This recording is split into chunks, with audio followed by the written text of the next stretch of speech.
long before pyramids kissed the Egyptian sky, before scribes carved the names of kings into stone, before history became history, there were stories whispered beneath the stars of Africa. Stories of gods that descended from the heavens, not in spirit alone, but in form, glowing, winged, sometimes cloaked in flame, not always human, and not always kind. Africa, the cradle of humanity, is also, perhaps the cradle of first contact. You won't find it in textbooks. Not clearly. These stories live in drumbeats and ritual dances, in the bones of ancestors and the sacred breath of the griots, the storytellers who carry memory without needing to write it down, and what they carry is astonishing. In the dry lands of Mali, the Dogon people have told the same origin story for centuries, that their gods came from a planet orbiting a star invisible to the naked eye. A star modern science didn't even confirm until 1970. That star is Sirius B, a white dwarf so dense and faint that even telescopes once struggled to locate it. Yet the Dogon knew. They said the Namo, amphibious, godlike beings, came from Sirius B in ships that spun and roared like water spirals. Now the Namo were teachers, not tyrants. They brought knowledge of agriculture, math, astronomy. They spoke through vibration, taught through symbol, vanished in light. How did a pre-industrial tribe know the orbital characteristics of an invisible star? The density of its mass and its twin relationship with Sirius A. Was it a coincidence? A poetic fluke? Or was it memory? And the Dogon aren't alone. Across sub-Saharan Africa, we find myth after myth of sky gods beings who arrive not just in legend, but in vehicles described eerily like modern spacecraft. In Zulu cosmology, there is talk of the Cheetah-reptilian sky beings who descended to Earth, mated with humans, and created a ruling bloodline. These were not gods of love and wisdom. They were controllers, manipulators, bringers of hierarchy and fear. Zulu shamans speak of a celestial war between different alien factions, one that took place before human civilization began. Earth, they say, was not simply created, it was claimed. It echoes the Sumerian stories of the Anunnaki. But these tales were told far from the Fertile Crescent. They were passed down through tribal fires, sung in Bantu tongues, long before modern anthropologists thought to write them down. What if these weren't just myths? What if these beings, Nomo, Chitari, Enkai, Mulungu, were real, physical entities? Not gods in the divine sense, but beings of advanced intelligence, mistaken for gods by early humans? Let's go further back, the Khoisan people. Some of the oldest continuous cultures on Earth. Speak of skyfolk who taught the earliest humans how to dance in rhythm with the stars. These beings came in light, vanished in mist, and always watched from above. Their footprints are said to glow in sacred lands during certain alignments. The sand shamans, during trance states, claim to visit the heavenly realms where luminous beings show them visions of the cosmos. These aren't symbolic, they're consistent. Descriptions of glowing tunnels, out-of-body flight, encounters with star ancestors who speak without sound. Modern science calls this altered states of consciousness. But what if those states were gateways? Africa has long held the idea that there is no separation between spirit and world, between ancestor and breath. Reality is a river, and some have always known how to swim upstream. In Ethiopia, ancient texts speak of beings called the Watchers, who descended upon the mountains to teach man and woman.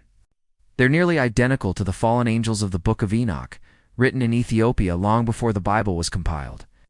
These Watchers, or Grigori, came from above, took human wives, taught secrets of the stars, metals, warfare, seduction, the same story, over and over, different names, different lands, one origin, one sky.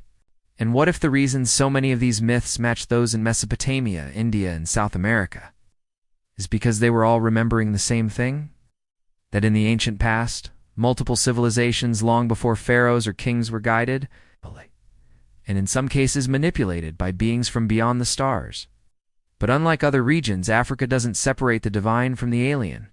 In African cosmology, a being from the stars is a spirit. Technology and divinity are not opposites. They're layers of the same force. That's why perhaps so many of these accounts survive not in carvings or monuments, but in ritual, trance, and song. You don't dig up Africa's secrets with a shovel. You listen. And here's the eerie part. In 2020, during archaeological digs in southern Africa, cave paintings were uncovered showing non-human figures' large heads, elongated arms, glowing halos, and what appeared to be flying discs, estimated to be 25,000 years old. No contact with Sumer, no overlap with Egypt, just silence, and a message in ochre and charcoal. Are these the gods, the ancestors, the visitors? Some say these beings never left, that they still exist outside our frequency, that the rituals performed by shamans, priests, and elders are not just symbolics, they're technologies. Vibrational tools to reopen ancient pathways, to make contact, to remember. Because maybe the first humans weren't just born of Earth. Maybe they were designed a cosmic hybrid, a spirit in flesh, built to evolve. And maybe, just maybe, Africa holds the code to unlock that truth. There are stones in Africa that speak. They do not whisper in words. They hum in geometry, in resonance, in alignment. And when you step between them not as a tourist, but as a seeker, you begin to feel something ancient vibrating just beneath your feet. Like the memory of a song the earth hasn't sung in thousands of years. In the southern hills of Zimbabwe, surrounded by baobab trees and red soil, stands one of the most enigmatic sites on the continent, Great Zimbabwe. To mainstream archaeology, it's a medieval city, built between the 11th and 15th centuries by the ancestors of the Shona people. A trade center, a seat of royalty. But to the elders, to the mystics, to those who still hear the old drums in their dreams, it was sacred.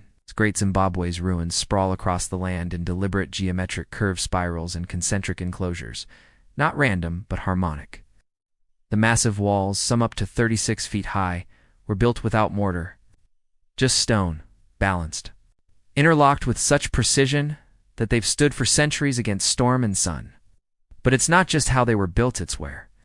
The entire city seems to mirror astronomical constellations, particularly those tied to Orion, Sirius, and the Pleiades, the same celestial clusters honored by the Dogon, the Egyptians, and many others across the globe. One of the site's most curious features is the great enclosure, whose inner walls form an ellipse knot, a circle, not a square, but a shape that mirrors orbital paths and galactic motion. At the center sits a mysterious conical tower, solid and windowless, whose function remains unknown. But some believe it wasn't a building at all. It was a resonator, an energy pillar, a beacon. Could this site have once served as a point of contact, a place of communication between early humans and the gods that came from the sky? The local traditions speak of a time when the Mori, the great creator spirits, descended to Earth. They did not walk. They floated, they glowed, they taught. And then one day they vanished into the stars, promising to return. But they left behind structures. And Zimbabwe isn't alone. Travel north across the vast Saharan expanse into the Nubian desert of southern Egypt, and you'll find a site far older than the pyramids, a place barely known, even today. A place that may rewrite the entire story of civilization. This is Nabta Playa. At first glance it seems simple, a ring of stones in the sand. But beneath the dust lies a calendar so advanced, so precise, that its builders had to possess a deep understanding of astronomy, precession, and celestial cycles. Nabta Playa is at least 7,000 years old, predating Stonehenge by nearly 2,000 years. Some scholars argue it could be older still. The stones are aligned to the summer solstice and to Orion's belt once again. The same pattern that appears at Giza, at Teotihuacan, and in the skies of the Dogon. Why Orion? Why always Sirius? Why the Pleiades? It's as if ancient humans across continents weren't just gazing at stars in wonder. They were remembering something. Perhaps not just where the gods came from, but where we came from. At Nabta Playa, there's also evidence of ritual chambers beneath the sand. Buried megaliths. Underground chambers aligned to lunar cycles and magnetic fields. And nearby, archaeologists found carved cattle skulls in circular arrangements, symbols of fertility. Yes, but also of sacred connection to the star-born ancestors. The nomadic peoples who built Nabta called this place holy. They said it was where the first beings descended, where knowledge came down like rain, where the ancestors of all men were shown the path not just of the desert, but of the heavens. Some researchers now believe Nabta was more than a ceremonial center, it was a stargate, not a portal in the science fiction sense, but a vibrational grid point. A place where frequencies between earth and sky met in resonance, where shamans could travel in spirit, where contact could occur not with the five senses, but with the sixth. And here's where the mystery deepens. The patterns found at Nabda, the alignments, the numerology, the geometric ratios, mirror those found not just in Africa, but in Mesoamerica, India, and Southeast Asia. Across cultures that supposedly had no contact, how did a common teacher walk the earth, or did the sky? In modern energy grid theory, many ancient monuments sit on what's known as ley lines, planetary energy currents that flow like arteries through the earth. Great Zimbabwe, Nabda, Giza, even Mount Kilimanjaro and Table Mountain are said to sit on these power nodes. What if the ancients knew? What if they weren't just building shrines to the sky but interfacing with it, turning Earth into a kind of transmitter, a relay, a cosmic beacon? Africa, in this light, is not just the birthplace of humans, it's the motherboard of contact. And what if these ancient sites, now eroded, buried, misinterpreted, were designed not to last forever, but to awaken when the time was right? When the stars realigned, when the descendants of the first humans began to remember, that time may be now. Because around the world, people are returning to these places, not just to study them, but to feel them, to meditate in their centers, to listen to their silence. And sometimes, if the wind is still and the night is clear, they say they hear it. A hum, a pulse, presence. Like the gods never truly left. Like the stones are waiting. There are places in Africa where people still speak to the stars, not with telescopes or equations, but with trance, fire, and breath. Ow. In these places, there is no word for myth or fiction. There are only stories that have not happened yet, and stories that are happening again. And among the oldest of these stories is this: the gods will return, but only when we are ready to see them, not above us, but within us. Let us begin with the Sand People, one of the world's oldest continuous cultures. For tens of thousands of years, the San have entered trance states through sacred dance. In these altered states, they say the soul leaves the body, rising through the spine like a serpent, into a realm they call the spirit world. In that world, shamans describe encounters with light beings, some shaped like mantis, others like glowing men. They do not speak, they radiate, they teach. They show visions of stars, distant cities of light, and the future of the earth. To anthropologists, it's symbolism. To the San, it's contact. Their cave paintings show floating beings, strange helmets, even what look like crafts above the ground, long before airplanes were imagined.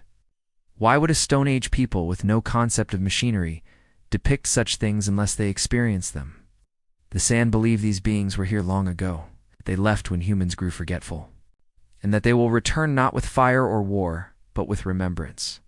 They say the drums are the key, that rhythm opens the gate, that when the earth beats in time with the stars, the sky will open again. This isn't just the San. Across Africa, in Ethiopia, Uganda, Mali, and South Africa, there are prophecies hidden in oral traditions, tales kept alive by griots and spirit seers. Stories of those who came from the heavens, who gave the first people wisdom and warning. Some of these prophecies are now resurfacing. In the highlands of Ethiopia, ancient Christian texts, like the Book of Enoch, describe watchers, heavenly beings who descended to earth, mated with women, and taught forbidden knowledge. But the book also says they were punished for their arrogance, and sealed in a realm beyond time. And in the last days, the scroll says, they shall rise again, and the children of men shall be called to reckon with their light. What does that mean? Some believe it's a metaphor. Others believe it's literal, that a celestial return is approaching, a moment where Earth will be visited or perhaps reconnected with the beings that shaped our origins. Even in modern African spirituality, you'll find this echoed. The Yoruba of Nigeria speak of Orisha, divine spirit entities with cosmic powers who travel between dimensions. The Zulu tell of the sky people beings who once ruled through bloodlines, but whose influence was hidden during the age of colonization. They say we are now entering the time of revealment, a new dawn. And here's the powerful thread tying them all together. The gods never left. They're not coming back. They've been waiting for us to rise to their level, not through rockets, through consciousness. African spiritual traditions have always taught that the divine is not out there, but within. That we are made of spirit and star, both dirt and divinity. That through dreams, trance, rhythm, ritual, we can ascend, awaken, and remember. Maybe that's the real return. Not ships in the sky, but souls remembering their origin.